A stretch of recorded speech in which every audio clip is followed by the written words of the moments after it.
Hi, my name is Kweko. I'm a pharmacist. In this video, I'll review most of the things that you need to know about the medication ZEPBOUND. I'll cover what ZEPBOUND is, its approved uses, how to take it, potential side effects, and how to mitigate some of them, as well as importantly, some key precautions and potential drug interactions that you should be aware of. So if you're currently taking ZEPBOUND or if you're considering it for weight loss, this is the video for you. Little disclaimer though that this is not an endorsement of the medication, nor am I sponsored by any pharmaceutical company. This video is purely for informational purposes only, so please do not stop, or make any changes to your medical regimen without first consulting your doctor. So what is ZEPBOUND and how does it work? Well, ZEPBOUND is an injectable prescription medication used for chronic weight management in adults with obesity or those who are overweight but not necessarily obese and have at least one weight-related condition. I'll talk about that in just a second. Now, the active ingredient in ZEPBOUND is Tirzepatide. Now, if that sounds familiar, it is because it is the same active ingredient found in the medication Mounjaro, which is currently approved for managing type 2 diabetes. Now, ZEPBOUND works by activating what we call receptors for two hormones commonly referred to as GIP and GLP-1. Now, we use these abbreviations for convenience because their full names are quite a mouthful.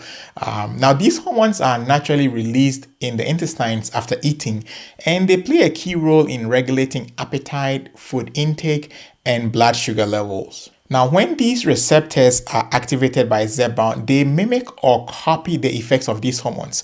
And in the process, ZEPBOUND helps to reduce appetite and food intake.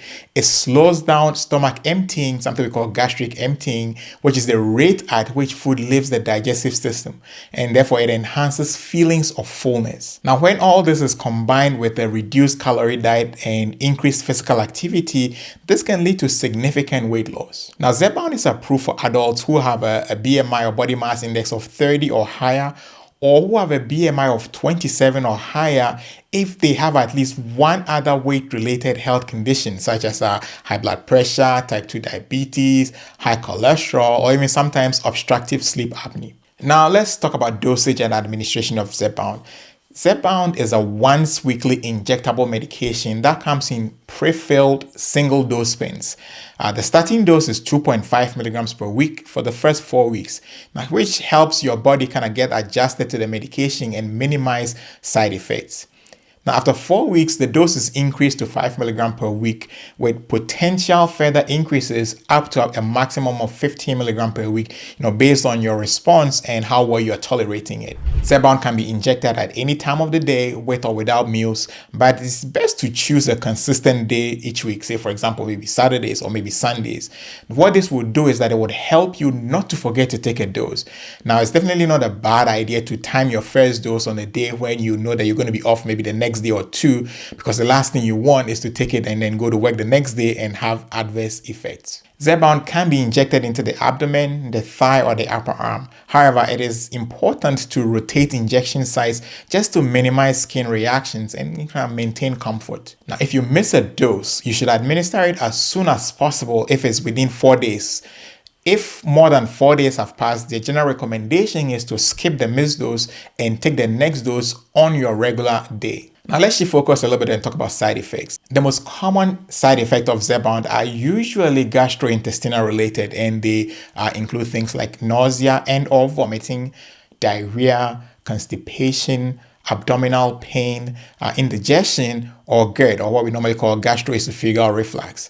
Now, there could also be injection site reactions such as bruising, itching, or sometimes even a little bit of pain. The good thing is that these side effects are usually temporary and they usually go away within a few days to a couple of weeks as your body gradually adjusts to the medication. Now, of course, if they persist or they become bothersome, by all means, discuss with your doctor to rule out anything serious. Now, talking about serious side effects, unfortunately, while rare, ZEPBOUND may cause some serious side effects that require immediate medical attention. And these can include, for example, acute gallbladder disease.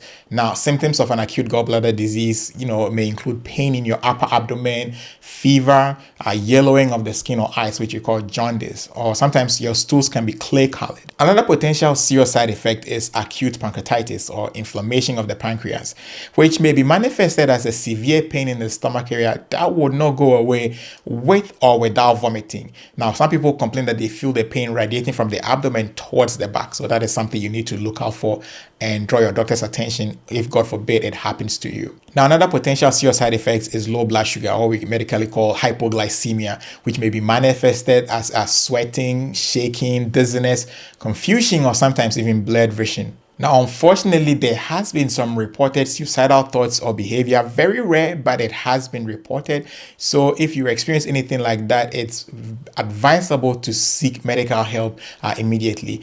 Now, here are some tips to mitigate or manage some of the side effects. Now, to help with the nausea, it's generally recommended to eat smaller, more frequent meals. And also, it's best practice to stay hydrated by drinking plenty of fluids, especially if you're experiencing diarrhea.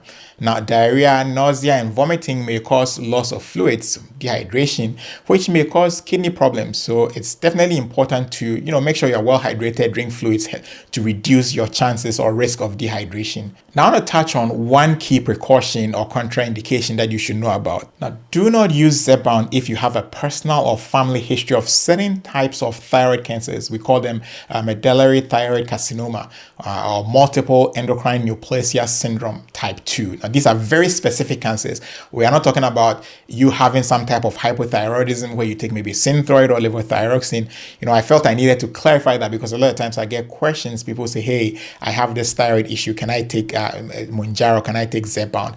The answer is, it is very specific. It is a certain type of cancer, not necessarily if you have hypo or hyperthyroidism. There is really nothing against people with hypo or hyperthyroidism taking ZEPBOUND. Obviously, always discuss with your doctor for the best, directions based on your individual needs. Now, let's talk about a few drug interactions. Now, ZEPBOUND may interact with some other medications, altering their effectiveness or increasing the risk of side effects. So, some important drug interactions that you need to be aware of is insulin, or what we call insulin secretagogues, which is some medications like glipizide, glyburide.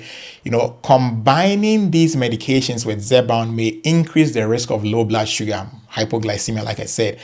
Now, I'm not saying that the ZEPBOUND can never be combined with any of these medications, but it's just best practice to know that those medications combined with ZEPBOUND may increase your risk of going too low with respect to your blood sugar levels. Now, also, if you're a woman who's taking oral contraceptives, ZEPBOUND may reduce the absorption and effectiveness of oral contraceptives. So the general recommendation is to use the backup barrier method, such as a condom or something like that, for about 4 weeks when you start ZEPBOUND, or about 4 weeks after you increase your dose. This is just a general recommendation. So like I always keep saying, discuss with your doctor for your specific needs. Thank you for staying through. I hope you found some value in this video. If you did, please give us a thumbs up. On your screen now is some frequently asked questions about ZEPBOUND that I answered in this video. So enjoy and stay blessed. Catch you on the next video.